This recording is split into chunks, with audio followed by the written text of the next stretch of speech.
Bom dia, pessoal dos nonos. Vamos hoje corrigir nossas atividades que eu passei, a atividade do módulo do livro, né? A página 51 e 52 são as mais importantes. Tem esse nosso último conteúdo que a gente trabalhou, tá? Então, bora lá. A primeira questão, você pega aí o seu livro, página 51.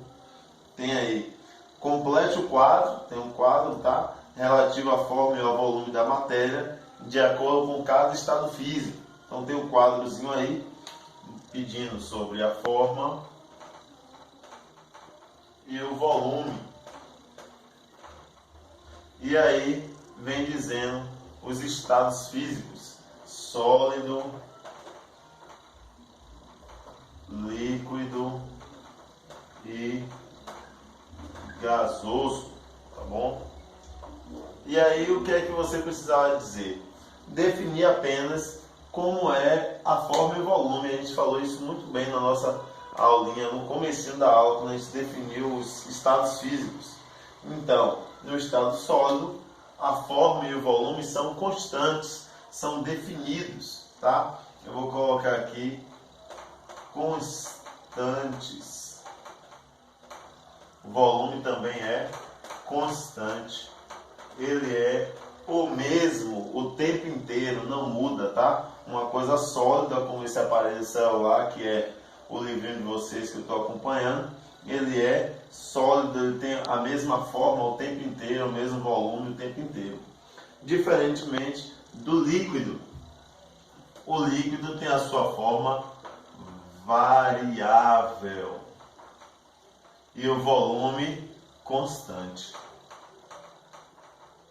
O volume é o mesmo, tá? Se é 1 litro de água, é 1 litro de água, independente da forma em que ele estiver, em um copo, em uma taça, no chão, seja lá como for. Já no ambiente gasoso, nós temos já no estado físico gasoso, nós temos tanto forma quanto volume variáveis. Ambos aqui, ó, é variável. Ele vai ter o volume do espaço em que está. Ele vai ter a forma do recipiente que o contém, tá bom? Então, variável, tá ok? É a primeira questão. Segunda questão, deixa eu destravar aqui. Segunda questão diz o seguinte: a água e o gelo são substâncias diferentes? É possível mudar o estado físico de determinada matéria? Exemplifique. Tá?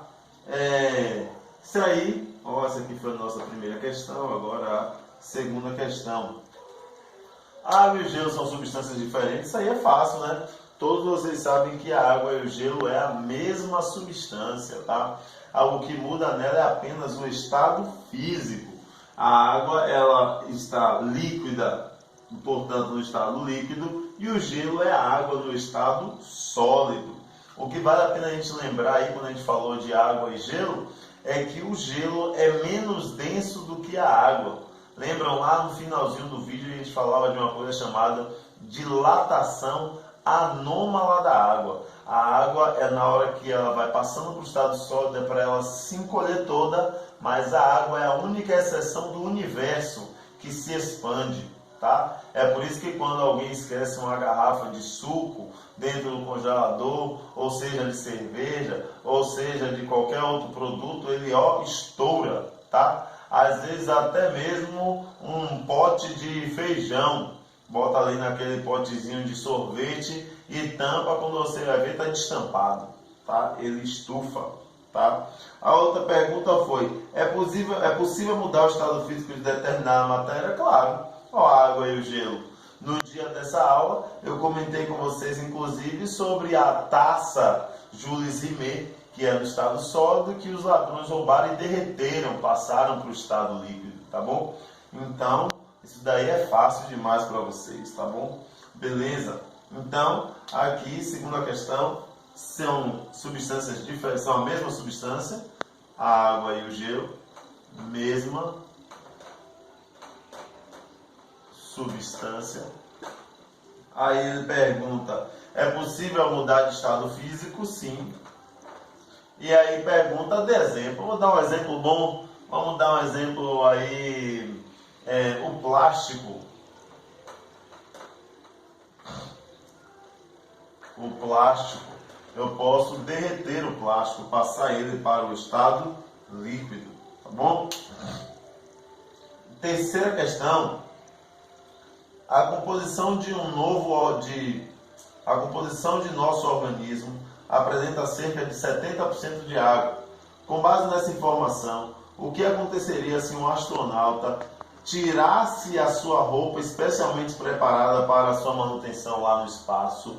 Então, ele já disse que o corpo é principalmente água. Se o astronauta tira aquela roupa especial pressurizada, o que acontece? A gente falou que quanto maior a altitude, menor a pressão, então mais facilmente a água ferve. No espaço, no vácuo, não tem pressão nenhuma, tá? Então, se aquela roupa é tirada e ele está fora da nave, ou fora da Estação Espacial Internacional, em um ambiente sem nenhuma pressão, a água espontaneamente vai ferver, vai passar para o estado gasoso, e aí o corpo do astronauta vai inchar até explodir, tá bom? Então o que acontece é que naquela situação o astronauta morre porque a água ferve, a água passa para o estado gasoso. Então, o que aconteceria com o astronauta na ausência daquela roupa? O astronauta morre porque, a água ferve. A água ferve. Passa para o gasoso, passa para o estado gasoso. Ou seja, o astronauta morre, tá? Porque ela explode, tá? Não vou botar todos os detalhes nas nossas correções aqui no quadro para não perder muito tempo, né? Já que o nosso tempo está virando espaço de HD, etc., complica a transição dos dados. Então, vou colocar respostas mais curtas, vocês expandem aí no caderno de vocês, tá bom? No livro. Quando a gente chegar para estar todo mundo junto, a gente estuda direitinho aí, corrige caso a caso, tá? Vamos à quarta questão. O gelo flutua na água. Como esse fenômeno pode ser explicado? Então, falei nesse instante. O gelo flutua na água por quê? Porque o gelo é menos denso que a água. No dia da aula, a gente falou que o gelo ele tem pequenos espaços vazios. Pequenos espaços vazios. Esses pequenos espaços vazios faz ele ficar cheio de ar lá dentro, por isso ele boia na água. É o fenômeno chamado de dilatação anômala da água, tá? Então, você pode colocar aí, devido à dilatação anômala da água. Dilatação anômala da água. O que é que isso quer dizer? Quer dizer que dilatar é expandir, tá? Mas quando uma coisa vem do estado líquido para o sólido, ela deveria contrair, é o padrão para todas as substâncias do universo. Mas a água, ela é anormal, anômalo, fora do padrão. A água é a exceção que quando ela vem do líquido para o sólido, ela se expande, tá? No dia dessa aula eu até comentei com vocês que, por exemplo, se você tem a margarina sólida e a margarina líquida, o líquido fica em cima e o sólido fica embaixo, ao contrário da água, na qual a água líquida fica embaixo e a água sólida fica em cima. Certa vez, a UFBA, por exemplo, nos vestibulares antigos, colocou uma questão assim: se uma determinada lua de Júpiter, vale a pena saber que Júpiter tem para lá de 20 luas, tá? Mas então tem lá uma lua, a lua de Titã. Se lá tem muito metano, precisa saber o que é metano, basta saber que é uma coisa diferente da água. E lá tem verdadeiros oceanos de metano. Se tiver uma mistura de metano sólido com metano líquido, É possível existir icebergs de metano, como existem icebergs de gelo aqui no planeta Terra? Verdadeiro ou falso? Ó, você dá um pause no seu vídeo aí em casa, pense um pouquinho. Aí agora a gente volta, preste atenção. Aqui na Terra, a mistura de água e gelo fica gelo em cima e água embaixo. Por quê? Dilatação anômala da água. Não só aqui na Terra, em qualquer lugar do universo que tiver água e gelo. A água, a sua parte líquida e a sua parte sólida. A UFBA, então, nessa questão de vestibular, esperava que o aluno pensasse, se nos oceanos de água fica o gelo em cima, que é o iceberg, meio flutuando, uma parte fica embaixo, mas uma parte flutua, então lá vai ser a mesma coisa, é tudo oceano falso, tá? Lá é oceano de metano. A mistura da parte sólida com a parte líquida do metano, a parte sólida fica embaixo. A única substância do universo, que é a sua parte sólida, fica em cima quando misturada com a sua própria parte líquida, é a água, tá? Já disse isso dezenas de vezes, é preciso ficar bem bonitinho na mente de vocês. Então, o gelo flutua na água? Sim. Por quê? Porque ele é menos denso. Por que ele é menos denso? Porque ele se expande. Como é o nome disso? Dilatação anômala da água, tá? Porque na hora que a água passa para o estado sólido, ela se expande. Surgem espaços vazios. O legal da gente estar dando aula assim gravada, que você pode voltar lá na aula anterior, bem no finalzinho da aula tem a explicação disso daí, bem detalhadamente, se você não está conseguindo lembrar bem agora, tá? Aí agora vem quinta questão: em que princípio está baseado o funcionamento do secador de cabelos? Então, o secador de cabelos, né, vai ter o princípio do motor interno, mas a questão quer saber em que princípio está baseado o funcionamento de secar o cabelo. Então, na hora que ele ventila, ele desprende a água dali do cabelo. Esse processo é o processo de evaporação. Está baseado no princípio da evaporação ou também vaporização. Vaporização. Ó, eu falo de vaporização, eu me lembro de uma coisa nova que muitos jovens aí estão usando ou usaram agora, mas não, os chamados vaporizadores. São drogas que ainda não se tem falado muito, derivados dos cigarros eletrônicos ou do narguile, como vocês quiserem falar, o narguilé. E muito comum lá em Nova York. Esses vaporizadores, o pessoal bota o líquido que quiser nele, tá? Eles têm um efeito de causar danos gravíssimos no pulmão.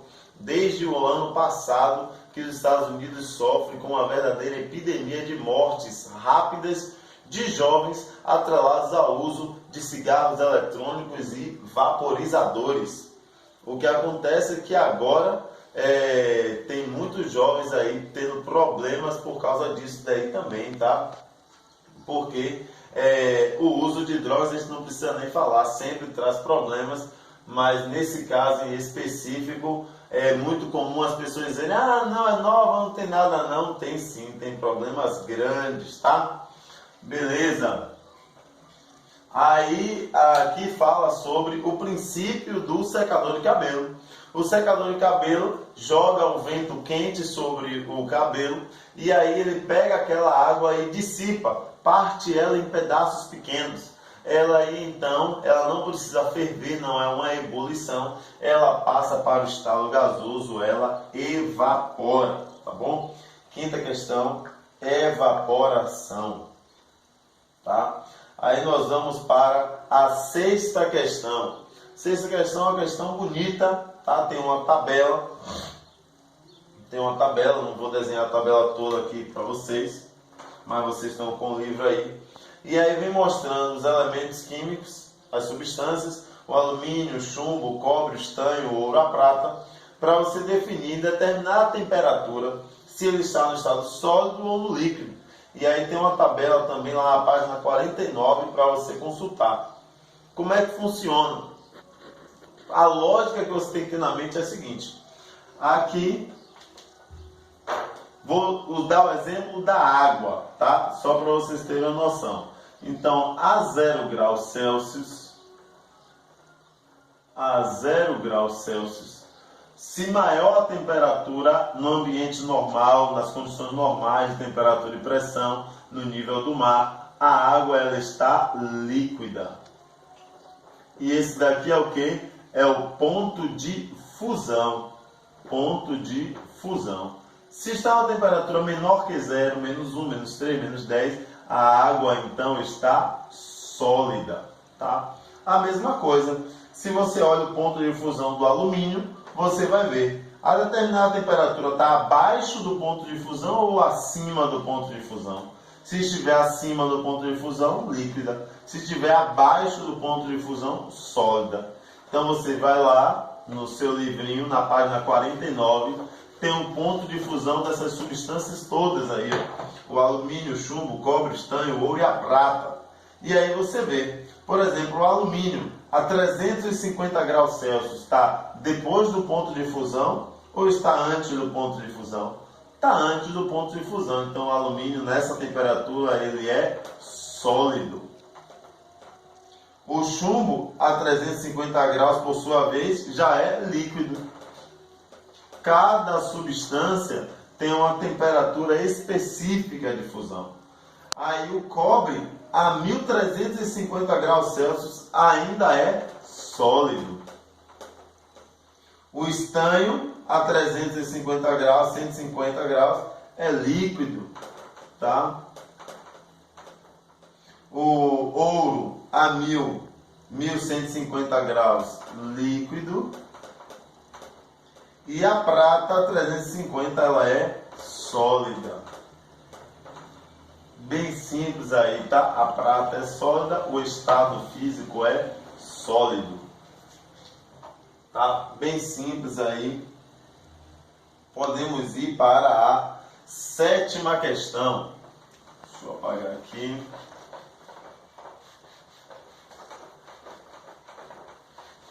Sétima questão.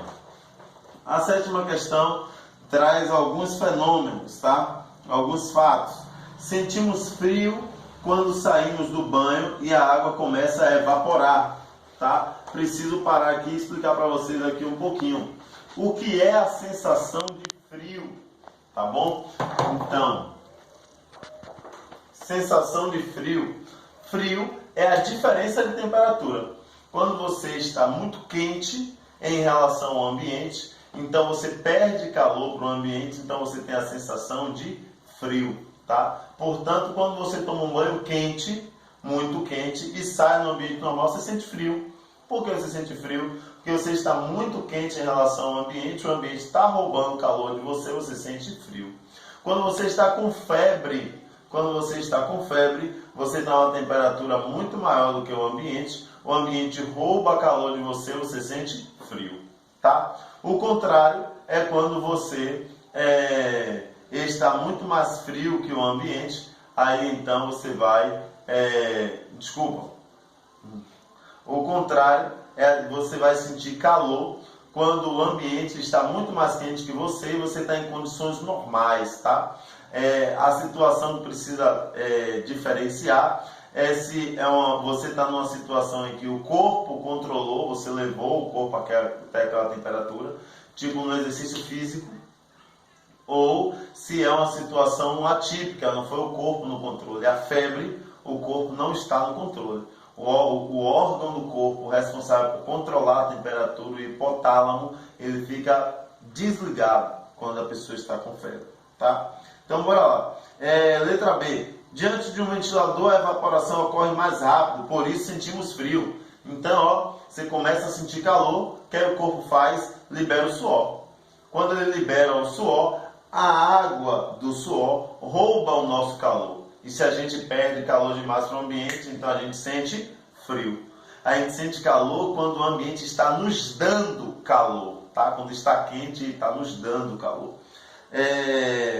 Se você liga o ventilador, então o ventilador jogando ar sobre nós, ele ajuda a sair a água que está no nosso corpo, que está no suorzinho, mesmo que seja pouquinho, ela evapora mais rápido, portanto sentimos frio.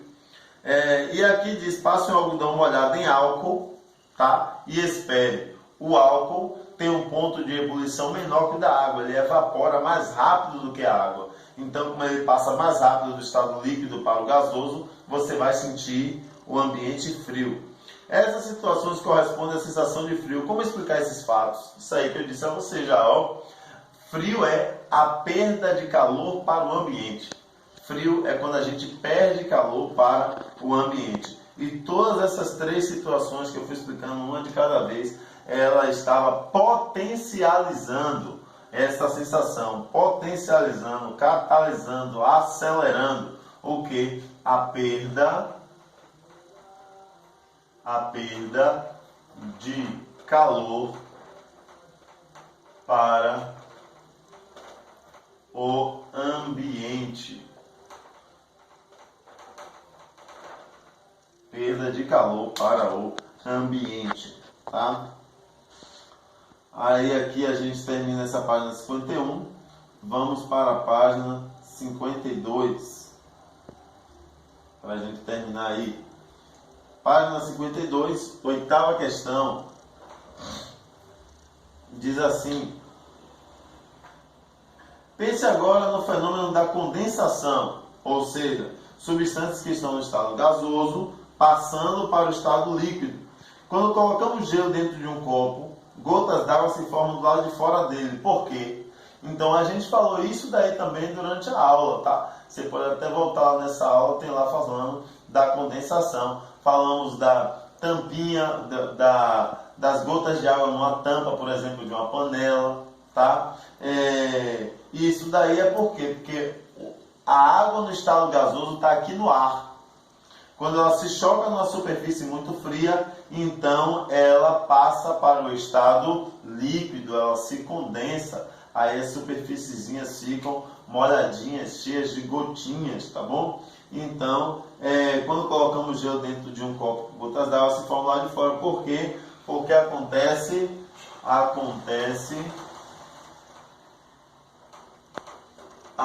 passagem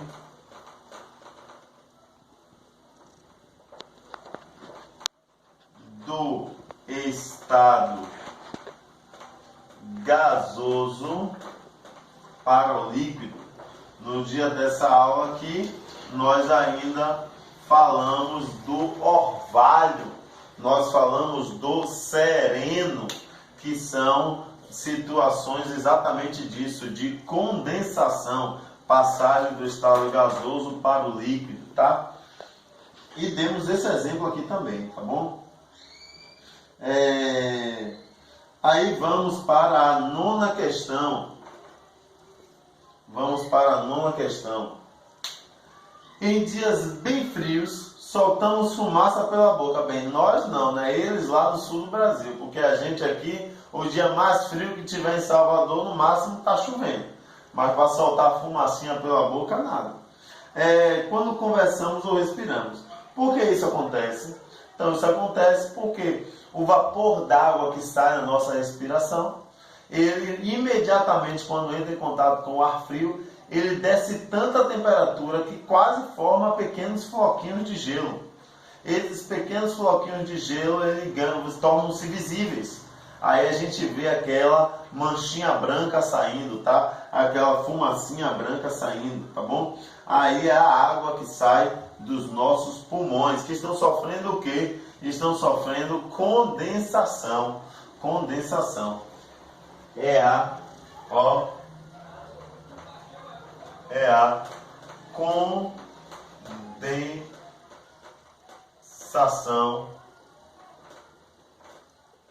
da água saída dos pulmões.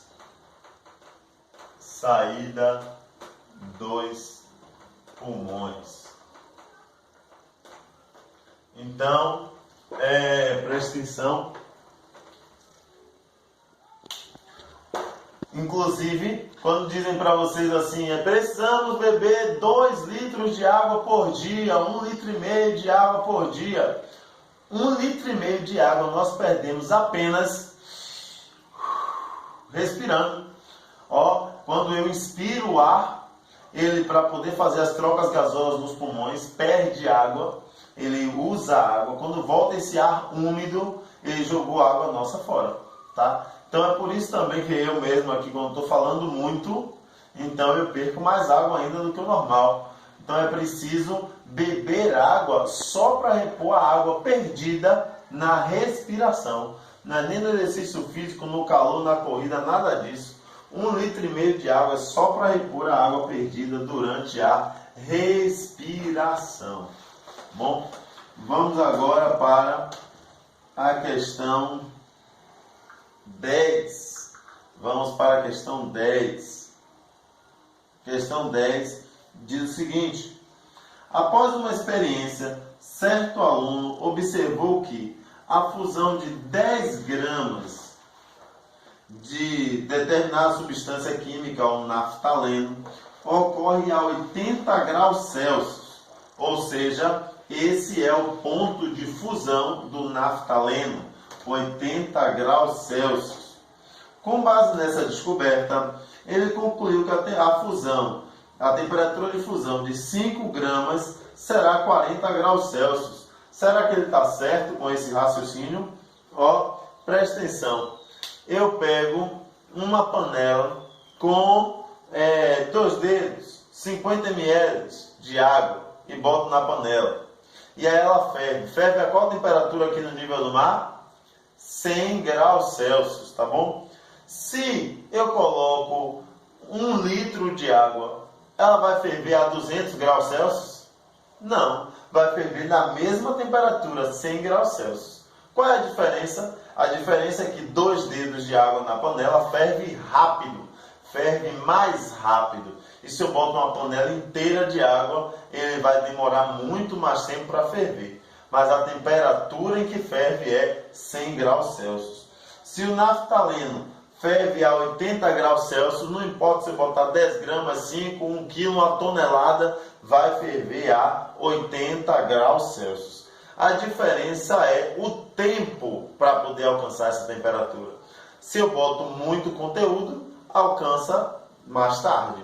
Se eu boto pouco conteúdo, alcança mais rápido, tá bom? Então, a temperatura de fusão não depende da quantidade. A temperatura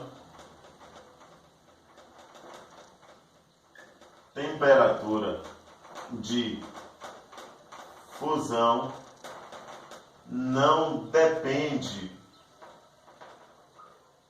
Eita, ficou apertado. Não depende da quantidade de substância.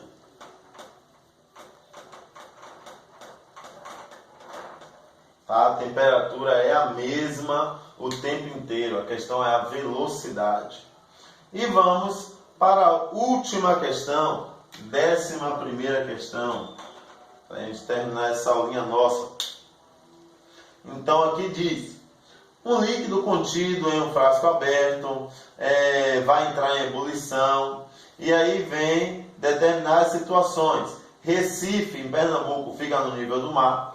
Campos do Jordão fica a 1.628 metros de altitude acima do nível do mar. E o Pico da Neblina, em São Paulo, 3.000 metros de altitude. Tá? Aí vem mostrando a variação da pressão. A situação 0, 1, 2 e 4. A temperatura de ebulição, bora lá. Letra A. Você faz o seguinte, você pensa antes. Aí a gente falou aqui nesse cantinho desse mesmo quadrinho aqui, ó. Eu falei para vocês, quanto maior a altitude, menor a pressão, portanto, mais rápido a substância vai ferver. Então, letra A. A temperatura de ebulição será maior em Campos do Jordão? Não, vai ser mais ou menos, porque a maior vai ser no Pico da Neblina. Por que no Pico da Neblina? Porque aqui está muito mais alto. Então a temperatura de ebulição vai ter que ser bem pequenininha, tá? Eu fiz até o desenhozinho da água escapando, tá? Então a letra A está falsa. A temperatura será maior em Campos do Jordão, ela será maior que o Pico da Neblina, mas será menor do que Recife, tá? Letra B, será menor em Recife? Não, Recife é aqui no nível do mar. No nível do mar é a maior temperatura, porque tem maior pressão em cima dele, tá? Se você não estiver entendendo direito, você volta lá no vídeo, tem essa partezinha explicando detalhadamente sobre essa diferença de pressão, temperatura e altitude. A resposta certa é, será menor no pico da neblina, lá no alto, letra C, 11º, letra C. Por quê? Porque lá no alto, no pico da neblina, eu vou ter uma menor pressão atmosférica.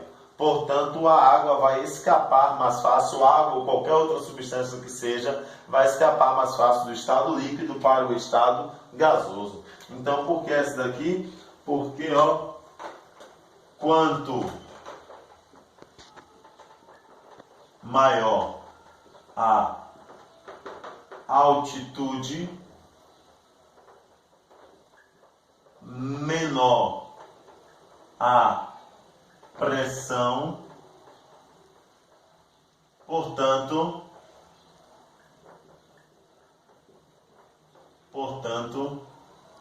menor a temperatura de ebulição, tá? Menor a temperatura de ebulição. Tá bom, pessoal? Tudo beleza? Por hoje é só. Já já mando a atividade, quer dizer, no próximo vídeo vai a correção da atividade, outra atividade do livro que está faltando. Beijos e